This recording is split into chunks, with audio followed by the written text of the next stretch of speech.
안녕하세요. 찐부TV입니다.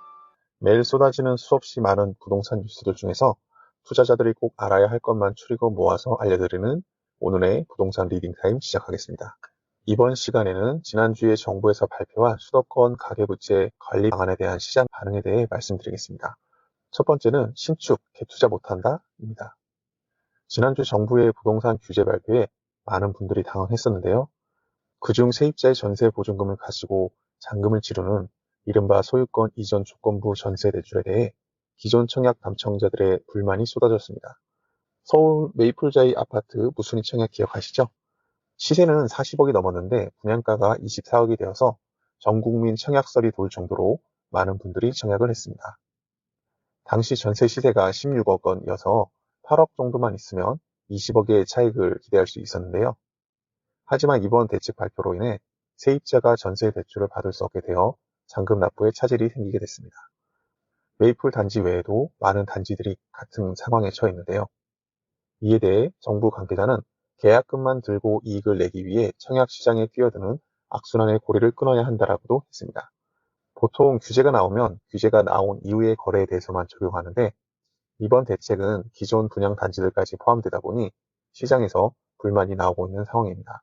정부는 이 규제를 통해 실수요자 중심의 청약 통장을 만들겠다고 하지만 예고 없이 규제가 시행되면서 이미 청약에 당첨된 사람들은 불안에 떨고 있습니다. 앞으로 청약시장은 투자 목적보다는 현금이 충분한 사람들과 실수요자가 중심이 되는 구조로 바뀔 것으로 보입니다. 두 번째 내용은 전세금 돌려줄 돈이 없다입니다. 이번 정부의 부동산 대책의 핵심 중 하나가 수도권과 규제지역 주택담보대출을 6억 원으로 제한하는 것입니다. 그런데 갭 투자로 산 집에 들어가기 위해서는 전세 퇴거 자금 대출을 활용하여야 세입자에게 전세금을 돌려줘야 하는데 대출을 6억 원으로 제한하면서 돌려줄 돈이 부족하여 결국 다시 전세로 놓아야 되는 상황이 발생할 수도 있습니다. 특히 문제가 되는 것은 분양가 상한제를 적용받은 아파트에 입주한 사람들입니다. 이들은 3년 내 실거주 의무가 있는데 세입자가 나가면 전세 퇴거 자금 대출을 받아야 들어갈 수 있지만 정부가 이 대출도 규제 대상으로 검토 중이라 불안이 커지고 있습니다. 규제를 지키지 않으면 최대 3년 이하 징역이나 3천만 원 이하 벌금을 내야 하고 집을 LH에 강제로 되팔아야 할 수도 있습니다. 아직 규제 시행 초기인 만큼 세부 사항에 대한 지침을 기다릴 수밖에 없는 상황입니다. 세 번째는 서울 전세 구하기 더 어려워진다입니다. 요즘 서울 사시는 분들은 전세 구하기가 더 어려워지고 있다는 것을 알고 계실 텐데요. 최근 한 조사에 따르면 서울 강동, 송파, 동작구를 중심으로 전세 매물이 1년 전보다 70% 이상 줄어든 것으로 나타났습니다. 전세 매물이 줄어드는 가운데 전세값이 오르자 세입자들은 계약갱신 청구권으로 2년을 더 살기 때문에 매물이 더 잘 안 나오고 있는 상황입니다.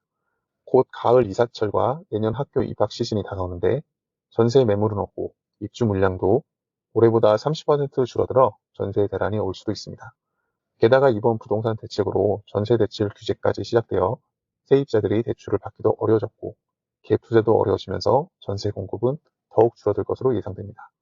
결국 전세를 더 구하기 힘들어지고 전세값은 오르고 전세값이 오르면 다시 집값이 오르게 되는 악순환이 나타날 가능성이 커지고 있습니다.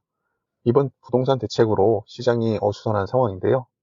모두가 내 집에서 편히 살 수 있는 날이 오기를 바라겠습니다. 오늘 준비한 내용은 여기까지입니다. 부동산 리딩타임 다음 시간에 찾아뵙겠습니다. 감사합니다.